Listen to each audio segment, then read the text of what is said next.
Hi, folks. Chris Voss here from the ChrisVossShow.com, the ChrisVossShow.com. Hey, we're coming here with another exciting podcast. We certainly appreciate you guys tuning in. You guys are the best audience in the world. We certainly appreciate you guys being here. Thanks for referring your friends, neighbors, and relatives. Be sure to go to youtube.com/Chris Voss. Hit that bell notification button. Tell them to go to Google Play and iTunes and download the show. We certainly appreciate all the wonderful new subscribers we've been getting, so thank you very much that way. And be sure to listen to the end. This show always gets the best at the end. And our YouTube, we have the new Siberian Husky puppy. You can check out those videos and more coming, and also all the great reviews, including the new AT&T Samsung Galaxy S9. I have a wonderful, super bestest guest ever. We have the bestest. Maybe I should call it the bestest podcast ever. That's probably taken, actually. So we have on the show Kyle David. Kyle is the CEO of KDG. He's made a career in technology and entrepreneurship for nearly 20 years, all starting with a huge opportunity at age 14 when a multi-million-dollar Philadelphia area IT consulting firm gave him a job. In 2001, he formed KDG, and over the past 17 years, he's grown at a rapid pace, attracting clients ranging from the United States Senate to major financial institutions, international nonprofits, and Division I universities. KDG is rated the #1 Philadelphia area IT provider and the #2 Philadelphia area custom software developer by Clutch.co. And KDG has just won the Bronze American Business Award for the IT Department of the Year. Welcome to the show, Kyle. How are you doing, bud? Doing well, Chris. Thanks so much for having me. Good. Thanks for coming on. And tell us, give us your plugs so people can look those up during the show. Sure, and thank you. Thank you for the introduction. I assure you it makes me sound quite a bit better than I am. Just like, let's be honest, people are tuning into the show to see the dogs. Hey, I have radio face, so my voice sounds much better than I look. So we've got that going for us. And here we are. We chose to be on video. But no, so you can find us at www.kyledavidgroup.com. Also on all of the relevant social media channels as well. Certainly, if you're interested in sort of cutting edge small business and emerging enterprise technology, the newsletter on our website is extraordinary. And security is on all our minds lately with all the different things that have happened, the stuff in the election we'll get talking about, and everything else. Your main focus is we talked about leading causes of data breaches before the show and how our audience can take and understand what's going on in the world when it comes to data breaches, security threats, hackers, all that sort of good stuff, and how to keep everyday accidents from turning into unmanageable data breach disasters. So let's talk about some of that and what you want to cover there. Sure. So one of the things that we have been focused on over the past year is really understanding the nexus of data breaches inside of organizations. And we are by no means pioneers on this. IBM is really one of the leading pioneers in determining what really causes a data breach. And there's a lot of public misconception that a data breach is something that happens to you by an external aggressor. I mean, if you turn on the news, you're going to see that, the Russians or the Chinese or some other country is an aggressor, and they are, viciously trying to penetrate the networks of all U.S. businesses and government and other enterprises. And there is some truth to that. But in actual fact, most of the time, the biggest threat is the person sitting next to you. IBM reported that 75% of data breaches are caused by internal forces rather than external forces. Now, anybody that's paid attention to the topic knows it takes two to tango. And in many cases, it happens something like a phishing email. A hacker or a foreign entity sends an email to somebody pretending that they are amzn.to and asks them to log in to their Amazon account in order to, win a gift card or something like that. Oh, there's always some enticement. I mean, it's not just the Saudi oil prince anymore that is going to give you $50 million. the hackers have gotten quite a bit more creative. But needless to say, the emails, in our experience, are fairly easily detected. I mean, it doesn't take a discerning eye to see that, the email is a fake.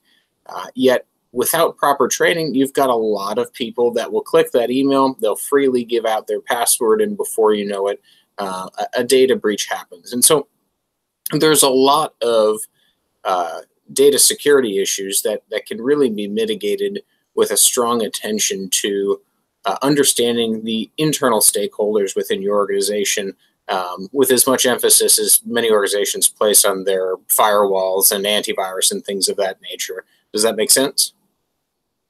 Totally. So you mentioned, some of the phishing stuff. We saw some of that in the Podesta emails, the hacking of the DNC server. There's a lot of stuff going on with the, I mean, you're talking about how the Russians and sometimes the person who's doing the hacking is sitting right next to you. Is that sometimes like a disgruntled employee who's working inside the company and they're helping assist the hacking of data from the company, stealing secrets or whatnot may be? Yeah, I think, and to be clear, again, it takes two to tango. So the real focus here is on the fact that while there are accidents, always waiting to happen, oftentimes, internal stakeholders walk right into them. So if you think about like driving a car, we're perpetually focused on car safety and defensive driving and making sure we do not get into an accident. We take driver's ed, and hopefully that sticks for people and they go on in their driving career accident free. When it comes to the workplace, most people don't get that with respect to cybersecurity. They're in a car without a license. They have no idea how to operate the machine, but for driving in a straight line. And so, when another car comes to collide with them, i.e. a phishing email or something like that from a foreign entity, they don't know but to, drive right into it. And that's, when problems happen. So you have, employees who act with all of the best intentions in the world, get organizations into hot water. But you also have disgruntled employees that know that they can certainly take advantage of very lax internal security policy at an organization. So it's a double-edged sword, but I do want to come back to what you mentioned with the Podesta emails. And this is a perfect example that we see time and time again. For those that don't know, it was alleged, and I based on the news that I've seen, it was somewhat confirmed that a foreign entity sent John Podesta, I believe he was the Clinton campaign manager at the time, an email that said, click on this email to reset your Gmail password. And again, this is the case of the driver without a license. He looked at that email, didn't have the acumen to be able to discern that email was indeed a fake, and willingly gave away his email password. Now, as a high-value target, he was probably getting pummeled with those sorts of emails all day long, but didn't take very, very basic security measures in order to make sure that didn't happen. So, for example, if he had had just rudimentary training in making sure that emails are coming from verified senders, that probably never would have happened. But even if he had had something as simple as two-factor email authentication turned on, it never would have happened. And for those that aren't familiar with that term, that's when you log into a website and it sends a text message to your phone for verification. It's that one extra step to make sure that the data is safe. In this case, it's a perfect example of the insider did the most damage. He's the one that drove, 90 miles an hour into a brick wall. In our minds, it's really not the brick wall's fault. I mean, they're given. They're going to be everywhere. And you really shouldn't run an organization saying, we're going to do our best job to eliminate brick walls, not train the driver better. Yeah, it's interesting. Even my mom, who's in her 70s, she's trained herself in, how to look at a link, and I've kind of helped to give her advice. Even I've been guilty of almost clicking on a link I think in the old days, like 10 years ago, I was guilty of clicking a link every now and then, realizing what I'd done, going in and changing my password. One thing I'm getting, I mean, this is really becoming more and more a thing. I'm sure as an IT professional, you see this all day long. But one thing I've been getting recently is a text messages on my phone, and they're links to hack my Amazon seller account, or sometimes it's just my Amazon account. And it's a constant thing that says, they'll say my Amazon seller account is locked because of some sort of, suspended or locked because of some sort of issue, which, Amazon used to do back in the day. Every now and then, if you didn't keep a certain percentage, or there was some sort of issue, maybe the computer triggered something. But I've started to get these almost every day. And I've been whack-a-mole blocking the numbers, and I've had to call my mom, who I share my Amazon account with. I let her use it. I probably just got in trouble with Amazon, but I've had to let her know, hey, don't click these links if they come across your cell phone. She's like, why are they targeting you? And I'm like, Mom, I'm pretty sure they're just targeting any phone number, because they pretty much know that you do business, that you probably do some Amazon, you have an Amazon account, and they're just looking to hack it and make some money off of it. Yeah, and that's mobile is the new frontier.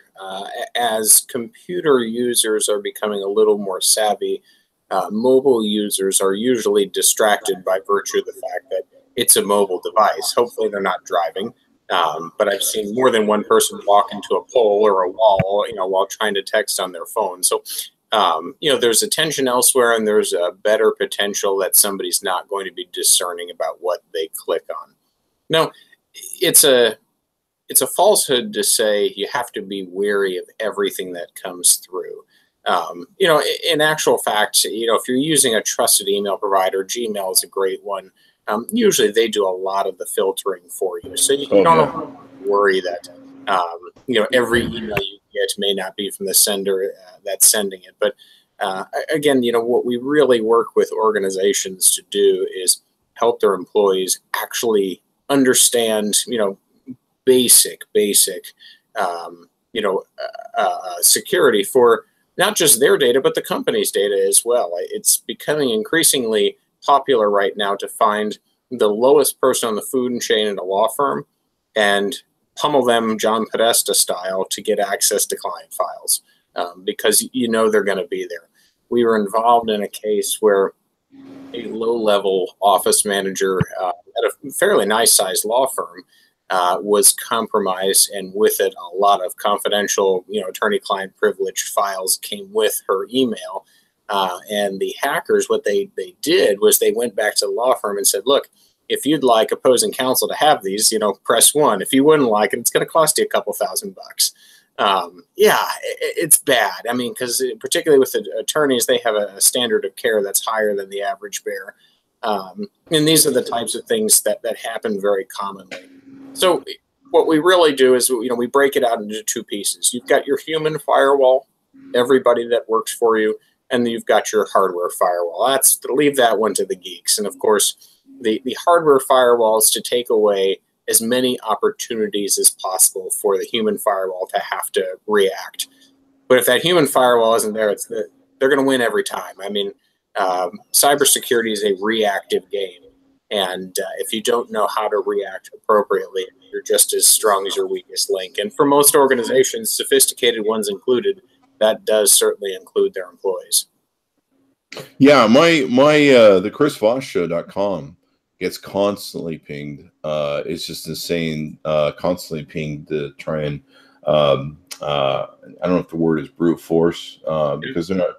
I've only had one or two times where they've really made they're doing a system hit on it, and trying to find out the brute force password, I think is the term. And I'm constantly just barraged with the things. One time I turned on the email notifications to let me know, how often someone tried to fake login, and it just filled up my email, and I went, okay, this is gonna stop. It's like I can't have this sent to my email anymore. It's good to know, but holy crap, it's in fact, I'm trying to find the stuff now. So let me ask you this, because this has been a big question on my mind, because I've heard I've heard of these criminals coming up with these systems that can fake your phone number. How safe is it to be at a two-step verification? Two-step verification is by no means the pinnacle of safety, but it's better than nothing. Wow. Using authenticator applications, which are the systems that effectively scramble a 6-digit code every 15 to 20 seconds that allow you, again, to verify you are you by using something, a dongle that you put on your key ring or something on your phone. It gives you an added layer of security that doesn't have to go through the mobile networks. But that actually, it brings up an interesting point.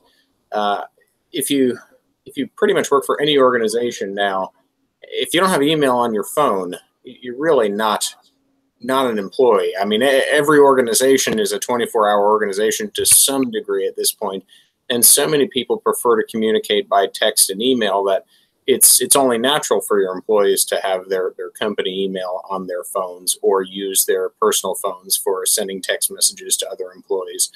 However, only 30% of organizations have a BYOD, that's a bring your own device policy.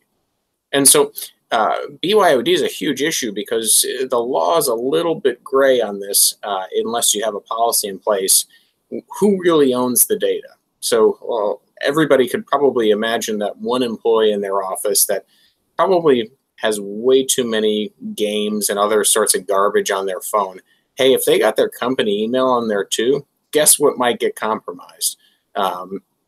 Having a BYOD policy is extremely important, even in a two-person organization, simply because it sets rules on where company email can be used and what the company has the ability to do. So there's been more than a few court cases where there's been no BYOD policy and the employee has the phone with a ton of very valuable and sensitive data on it, and the employer can't really do anything about it. They didn't claim ownership over it when the employee became an employee.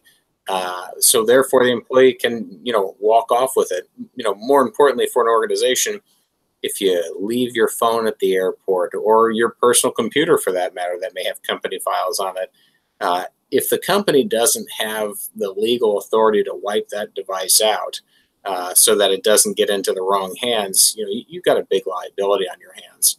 Yeah. I'm surprised. I work a lot with PR agents over the years for a lot of the reviews that we do. And it's interesting as the turnover of the PR agents happen, they'll leave their emails active.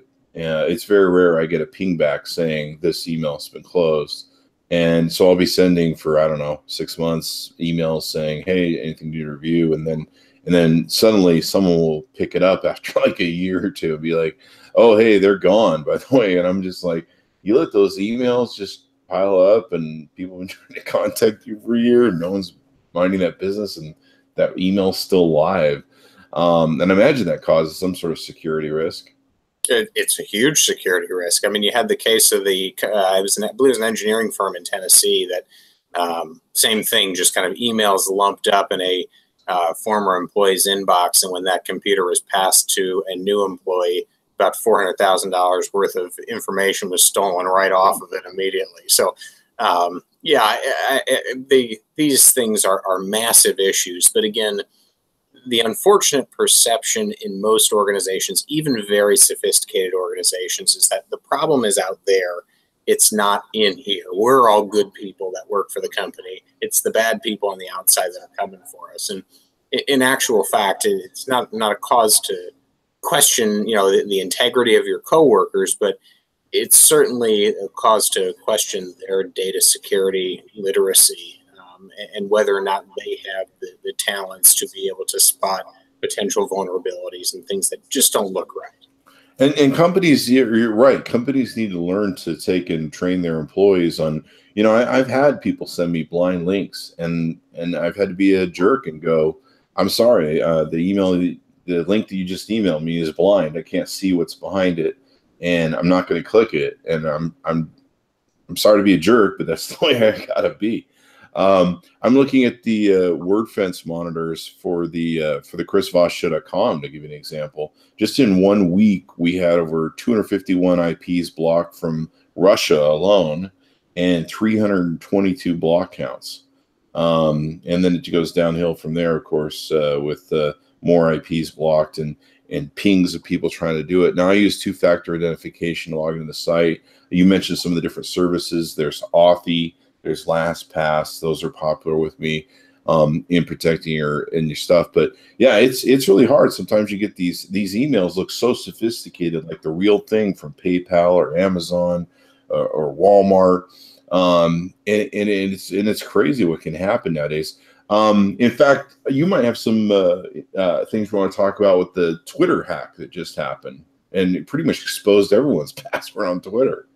Well, yes, and I mean, it just goes to show you that basic passwords are dead. They're not helpful anymore. They really provide a sense of security that is not true. And so when you have things like the Yahoo breach, or you have Twitter, how many people do you know? I mean, I'm not going to make fun of everybody's mother, but they got one password they use for everything.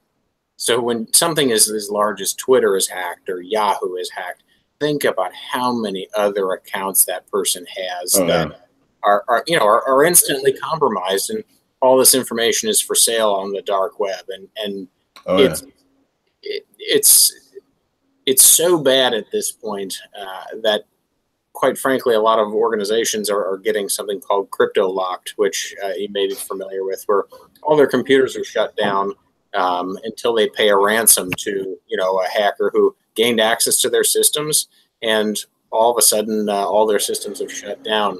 It was cause for a huge dip in earnings for Merck, the pharmaceutical company.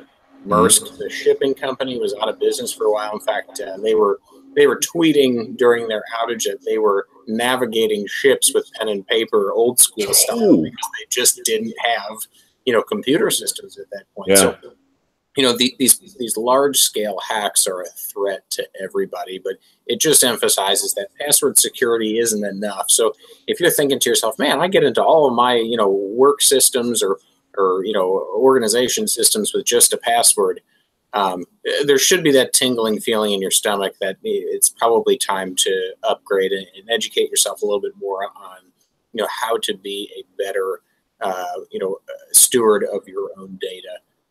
And to that effect, it only takes one person to dump every file out. Wow. Again, we see these things quite often. Yeah, ransomware has become quite huge. We're hearing a lot about it. Some companies don't even talk about it, so we don't even know it takes place. Uber was someone who hit it for a while, and then the PR backlash was even bit wider. I think Equifax was also someone who hit it for a while. To come out and initially tell people that, hey, your password's been compromised. Twitter's action by having a text file exposed, a text file of passwords. Like, who does that anymore? But recently we heard about hospitals getting ransomware, and I believe there was a 9/11 service center, 911 service center that got hacked. And hear these people responding to emergencies, life and death of people and stuff. And they actually rebuilt their software because they didn't want to pay the ransomware fee or something along those lines. Yeah. And again, this stuff is becoming more and more popular. It's becoming popular because it works. And it works not because all of these, organizations didn't have up-to-date antivirus and fairly decent security protocols. They worked because people are not always perfect. And very little time is spent on training people. Hey, don't click that link. Hey, this is a bad idea. Things of that nature. One of the services that we offer that's been wildly popular is something called our HR Helpdesk. Everybody is always afraid of IT. IT is that sort of corner part of the building or that outside third party that you can only talk to if there's a dire emergency or your computer's melting on your desk. And what we've done instead is worked collaboratively with HR departments to help onboard employees so that they're immediately set up for data hygiene success from the day they start. And they also have somebody to call 24/7, 365 that's going to pick up the phone and help them through a situation that they go, I don't know if this is actually real or not, or I'm not doing the right thing with these files by storing them on my local drive instead of a network drive. It's become wildly popular because it acts as a backstop for that human firewall instead of asking people to kind of self-train themselves or go to a seminar and then hope to God it actually sticks. The continual training is really good at reinforcing good data security behaviors. And the other thing we do with that is we actually monitor bad behaviors. So with a little piece of software on the person's computer, we can tell, hey, are they leaving their computer unlocked and unattended? Are they spending time on Facebook or Twitter or, God knows what for non-company reasons? We're not, recording their screen and looking over their shoulder, but we're certainly able to tell that, hey, Jenny in accounting spent 2 hours on Facebook the other day. Maybe we should block that. And that's kind of where the our component comes in, because we can tell real quick who are the weakest links in that human firewall. And Facebook has a lot of, I forget the term of it, but they have a lot of those clickbait links that can come to you across Messenger, where if you click it, it will give them access to at least your Facebook account, and they can start messing with it and then hacking it through the app. And I don't know what exposures they can do beyond that. Yeah, I'm going to steal the quote from somebody whose name I can't remember, but I was at a seminar somewhere and somebody said, every data security problem starts with the phrase "just this once." Just this once, I'm going to click that link. Maybe I will win the $50 Amazon gift card, or maybe this is legitimate or not. Before you know, you're toast. Yeah, and then there are people that they fall for that every time. My sister is one of them. My sister will click every free coupon link. I remember one time I went and cleaned her computer, and there was like 10,000 virus, worm, whatever. I mean, it just, her computer shut down, and then she had like 10 tabs of these, these tab things that they give you, and different tabs, and clearly they're tracking tabs, coupon tabs, and all this sort of. And there's people that they just love that stuff. She'll click on anything, free $50 gift card, Amazon, whatever. It's a link, click it, And so, yeah, you've got to have these things for people. And, one of my problems that I have is I've been a part of the Walmart hack. There's a whole list of them. In fact, I forget the name of the service that I have. It's a free service some guy made where he lets you know when your name goes up on the dark web and your password and stuff. And he'll tell you, well, that's part of the Walmart hack. In fact, I can go into his thing and I can look up which companies hack my expose my password. And the sad part is every time I get an email that says your login and password are now up on the dark web somewhere, I get this pounding of your password reset emails of people that are clearly going, oh, hey, what's this guy's thing? And they're testing to see if I never change that password. And it happens like every time I see the thing go up. I'm just like, oh my God, I'm going to get all the emails. Password reset emails I'll get every now and then. And I'm just like, oh my God. One thing that people don't realize, and maybe you'll give some information about this, is LinkedIn. On LinkedIn, you can give out your email and people get access to your email. When I take and interact with you on LinkedIn, I get access to your email. Sometimes your email is exposed on there, or you put it out, and that gives people a first step to try and hack you in. Absolutely, Chris. And what is even even worse is that a lot of people, perhaps like your sister, who are trying to get something on the web, usually for free. There's always some enticement to give away your personal information, but a lot of times the questions that are being asked are the answers to challenge questions. So, a less than legitimate website may ask for things like your mother's maiden name. What's your anniversary? What are your kids' names? And it may ask for them in a veiled way instead of just saying, hey, what's your mother's maiden name? It'll couch it in a bunch of other, seemingly innocuous questions.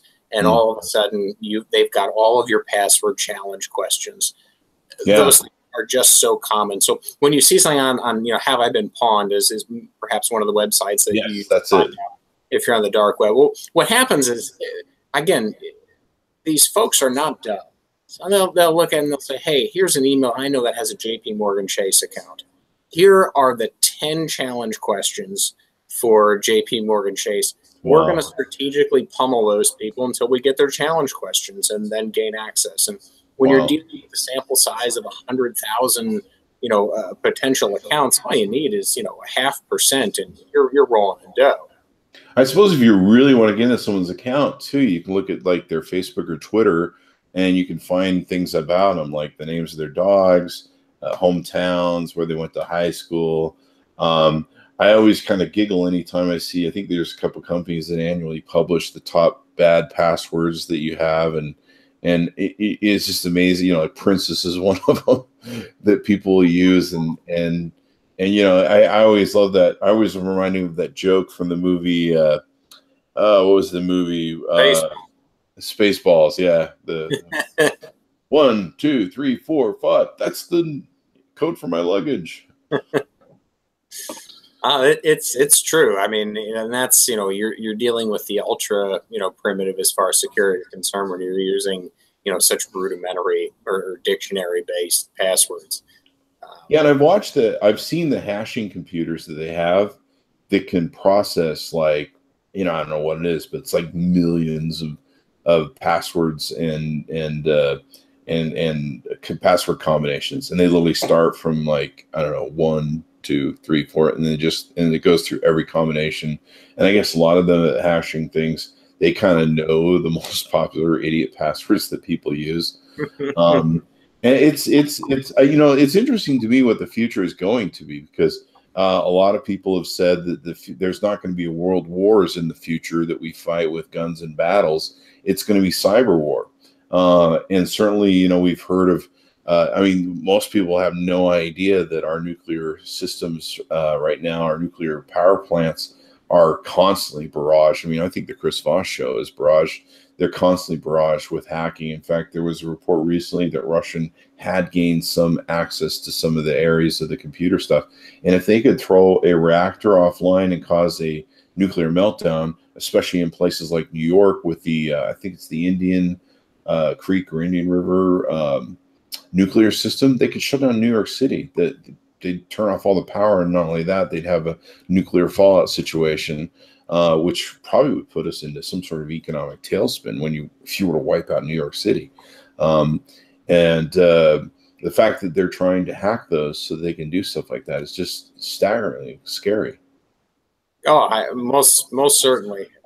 And for the most part, those are high value targets. From a foreign national perspective, trying to engage in war, usually the corner financial firm or mortgage companies is less of a value target. So if you make it obnoxious, human nature is human nature. Hackers are lazy too. If you make it difficult for them, they'll just move on to the next weakest link mortgage company or JP Morgan account or whatever, what have you. And so that's why practicing good data hygiene is just so important. I recently, it's interesting we're talking about this morning. I think a day or two ago, it was the morning after my puppy got stuck in the fence because she tried to push her way through. I woke up just with no sleep to people pounding me on Facebook because someone had created it inside of Messenger, not inside of Facebook as a profile, but they'd created in Messenger a profile. And I guess in some of these third world countries with freefacebook.com, Facebook's promotion, try and be just cellular based, because a lot of these countries are just cellular based, and to have like a way for them to have an interaction with Messenger and Facebook without having a full Facebook profile. I didn't even know you could set this up without having a full Facebook profile. And so what happened to me a few days ago was someone clearly in some third world country used freefacebook.com. They were able to, they didn't have to create a profile on Facebook. They literally just somehow had Messenger using the text service, and they copied my photo, and then they started contacting all my friends saying that I was in trouble and I needed money. And they were talking about the IMF fund, which is, and how they were getting a loan from the IMF fund, which is the International Monetary Fund, which if you Google it, it's a popular scam that these third world countries use. And so I had all these people pounding me going, hey, Chris, you're sending me screenshots. Is this you? Because, and the guy was speaking broken English. So clearly it was probably a third world country. And I think they do part of the broken English as a litmus test or a sort of idiot pass. Like if you don't notice the broken English, that's kind of the way they save time at just going right to the suckers. And so fortunately my audience is pretty tech savvy. And so they all went, I don't think this is you, Chris. Like there's some of the screenshots are like, this does not sound like Chris Voss. But what was interesting was Facebook hadn't done anything to prevent this, and the reporting of it was impossible, because normally you can report a profile on Facebook and you can say, okay, here's this person's profile, they're stealing my identity, all that sort of good stuff. This was just in Messenger, and I was really alarmed and shocked to find that people could do that just in Messenger without having a profile. And there really was almost no way to report it. I couldn't go to his profile and find it. And so what's really nice is some of my friends in Facebook, they have made it so the reporting is easier now. They just put out a post last night and addressed this concern, and they of course finally went after it. Finally, one of my tech savvy friends finally got the Messenger link profile thing for it, and so we were able to start reporting it that way. But now Facebook has got a thing there. But yeah, it's just so scary how these guys can just work around any systems, and they look for, like you say, they look for vulnerable, either uneducated people that haven't been taught, like you say, through programs like yours, that they need teach the employees not to do certain stuff. Yeah, most certainly. And I mean, there's three basic things to follow that put you ahead of the pack. One is always ensure you have two-factor authentication enabled for any account that will allow it, which is most these days. Mm-hmm. The second is keep your work and your personal stuff separate. You don't need to be on Facebook on your work computer, and you don't need to download work files on your personal computer. It shouldn't even be allowed. Just keep those two things separate. I mean, it's, the equivalent of, I've got a 5-month-old daughter. It's the equivalent of me saying she's very important to me. I want to protect her all the time. Let's put her in a group of strangers and see, what happens. I mean, hopefully all good things happen, but at the end of the day, that's really not something I want to test. So keep those two things separate. Protect what is important. And if you want to go have fun, go do that on your own, but don't do it, with high value information in front of you.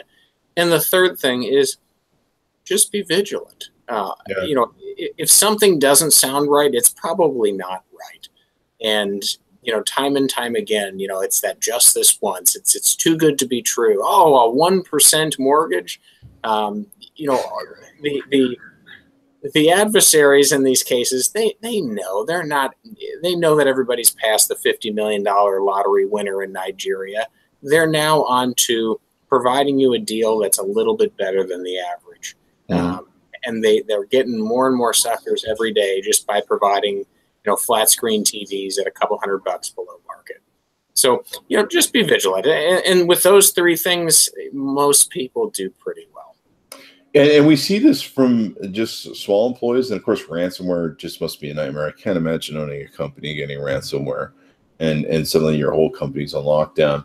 But I mean, we see this without getting into the politics of it, all the way up to the Hillary Clinton classified emails. I mean, they had classified emails or something like that on Anthony Weiner's laptop. And so, do you really recommend that companies have maybe a separate, like you were mentioning earlier, a separate business, separate personal, like separate phones, separate laptops, maybe having a company laptop and phones so that they can take that back, like you say, and wipe it and make sure there's not an access point there?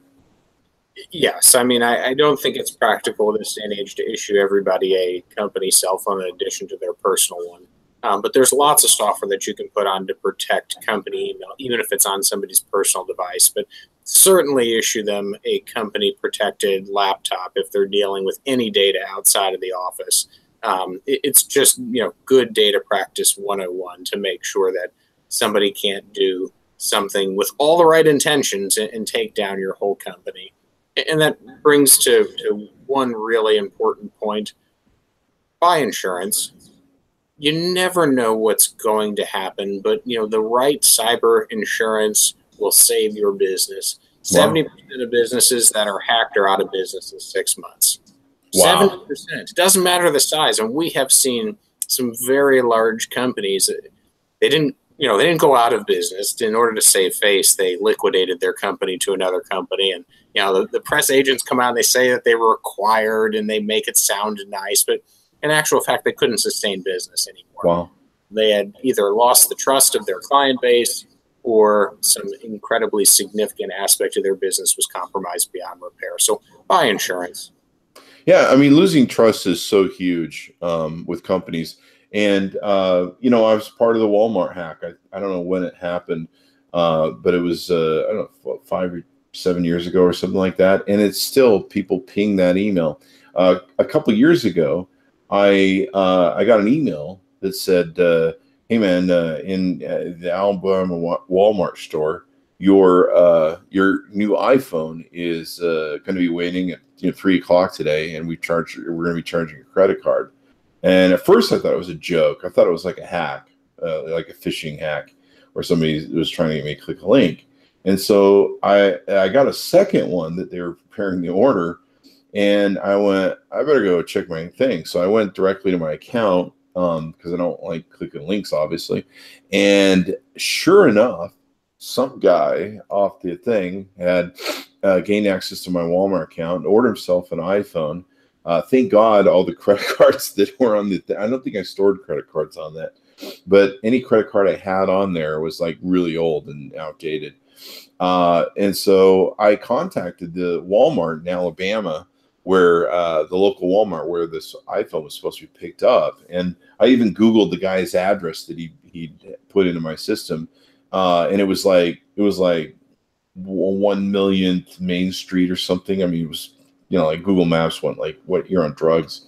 And I talked to the manager there and I said, hey man, you're going to have a guy walking in who's hacked my Walmart account, and you need to, have him arrested or something because he's tried to fraudulently purchase something on my account.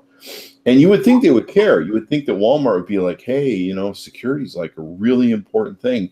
And of course, this is just a manager of a store. He could care less, number one. And number two, he had no idea what to do with the information I was giving with him. I'm like, well, when the guy comes in, just arrest him. He hacked my account and bought a phone fraudulently. And he just you could tell that he had no training. He had no idea what to do with it. And, for all I know, he's just going to give the guy the phone anyway. Right. That's kind of how it is. See, everybody has to be, just like you, Chris. They got to be their own policeman or woman. Yeah, you got to be. I mean, every email I get where it's like, click this link, half the time if I get an email from my big accounts like Amazon or PayPal, I don't even click the links. I just go open a new tab and put in the information. So I try and stay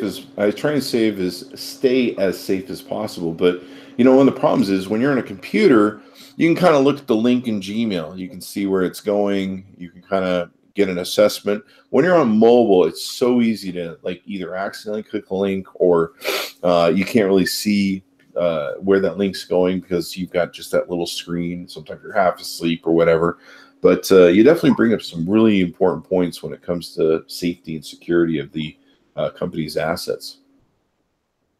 Most positively. I mean, you kind of hit it on the head there with the mobile thing. And that's why you're getting more and more text messages every day. Yeah, the text message thing is crazy. I mean, there's been a couple days lately where I'm getting 3 of them. And I use Google Voice, so I'm whack-a-moling them and blocking them. There's the highest service that I'm using to help identify stuff, but that really doesn't help with the text messaging. But yeah, it's a constant variation of there's an issue with your Amazon account, your Amazon seller account's been suspended. Click here. And I mean, you just look at the links and you're just like, no, that's not going to happen. And they're really good about making it tricky, where they do the Amazon, it's like a code and then amzn.to. They have all these variations of it. And it's really crazy what's going on with the pinging of people trying to hack into the emails, and it's just crazy. I mean, I at first I used to hate two-factor identification because I'm like, oh God, I gotta pull out my phone and enter the stupid code and blah blah blah. And now it's just, hey, this is the world we live in. This is what we got to do. My password seems to be just getting exponentially longer. I'm expecting it to be like 100 characters in 2025. Hopefully we come up with something better with passwords by that time. We're certainly getting there, but we're not there yet. Yeah, I'll have that chip in my eye that goes, enter your iris. Something along those lines. So what are some best ways, as we wrap up, that companies can do to protect themselves? What are some top tips that you recommend? As I mentioned, I mean, the three that I mentioned before are really, those are the best things for people, that run organizations or in leadership positions in organizations to really enforce. But a couple other things, to keep note. If you just as an individual want to be a little more vigilant, credit monitoring services are worth their weight in gold. A lot of homeowners insurance policies now come with one, so you don't have to pay anything additional in order to get that service. It's extremely valuable, not just to monitor your credit, but to make sure that somebody else isn't monitoring your credit or trying to open accounts in your name. And the second thing is websites like Have I Been Pawned are very, very valuable. Just as you've done, Chris, you can plop your email addresses in there and they will automatically notify you if you have become part of a hack. And services, I think you mentioned you're a LastPass fan. There's Dashlane. There's lots of different tools out there to help you manage passwords and keep them separate. And that provides a very, very high level of security as well. So, protecting yourself as an individual is indeed just as important as protecting your company. But for any, business leaders that are listening with us today, really take a fine look at your human firewall. The IT firewall is very important and it should be done. That's a given. But the human firewall is really the area where you have the most potential for breach. I'm part of the human firewall. Not only am I employed, but I imagine a lot of CEOs that are listening, entrepreneurs, board of directors, they need to take and talk to companies like yours and find out what they're what they've got set up, what they need to protect themselves. I think it's really interesting that you guys have a thing that monitors how long people are on Facebook and all this sort of good stuff. I just recently sent my brother the Disney Circle, and it kind of does the same thing. It's pretty amazing. It tracks what websites the kids are on, how long they're on it, how long they're on Facebook. It actually gives them time limits for how they can do. I remember years ago, I guess I won't name the company in this, but we get a lot of review units for phones. And years ago, we'd been given, we get these phones and they're unlimited cards and all that sort of good stuff. And we asked one day why a certain reviewer wasn't showing up to the review parties and the phone launches anymore. And they said, oh, well, they were downloading massive amounts of data on their phones. And we went, why would anyone, it was like 70 gigs or something they used on their phone. And we're like, why would anybody use 70 gigs on a phone? And of course we get the hotspots for them. And they went, well, they were downloading porn. So having a program like what you're talking about, knowing what employees are doing on their computers, how they're doing it, whether they're exposing themselves, I think is really important. Because you can know, from a productivity level on top of security. And a lot of these, illicit porn sites, they have different hacks too as well, where they can go in your systems. And I remember back in the day, you'd see these endless screens that would go across where they would keep opening browser windows and stuff. My mom will call me. I'm not saying she's on porn sites. I'm just saying on websites. She'll be on a website where this pop-up will come up and it will say, you have a virus, click here to clean it, that sort of thing. And she'll call me and be like, do I click this thing for the virus? And my sister, of course, gets into those websites all the time, the coupon websites, and they get free this and, the Amazon free gift card, yada, yada, yada. Yeah. Again, all significant threats and all threats that people should pay attention to. Sounds good. So, Kyle, give us your plugs to your website so people can check you out and see your company. Sure. We are KDG. You can find us at www.kyledavidgroup.com and check out HR Helpdesk for $10 per employee per month. You can really have a service that will give you peace of mind, but also bring your team to a higher level of data security literacy without too much work on your end. So we try and make it as friction-free as possible, but it's really an extraordinary program. We've saved a lot of security breaches from taking place. Yep, and all you need is that one employee to expose, and away you go. And certainly education employees is much better. I mean, they really, it's gotten to the point where they really in school, like high school or junior high or elementary school with these kids, because they all have phones at elementary school anyway. They have phones at 2 years old now. But they always need to teach, cybersecurity in school, which they're not, of course. So companies have a responsibility to take care of it. Absolutely. Yeah. All right. Well, thanks for being on the show. We certainly appreciate the information, Kyle. Be sure to check out Kyle's website and be sure to go to Google Play, iTunes, so you can download and subscribe to the show, refer it to your friends, neighbors, relatives, dogs, cats, and get everyone to listen to the show because God knows we need more show. And also go to youtube.com/Chris Voss, hit that bell notification button so you can get all the wonderful notifications on your mobile device. And they're actually ones from YouTube, but just check those links anyway. That's probably a good idea. Anyway, guys, thanks for tuning in. We certainly appreciate you guys' honesty. And thanks to you who listened this far. We certainly appreciate you as well. Thanks for tuning in.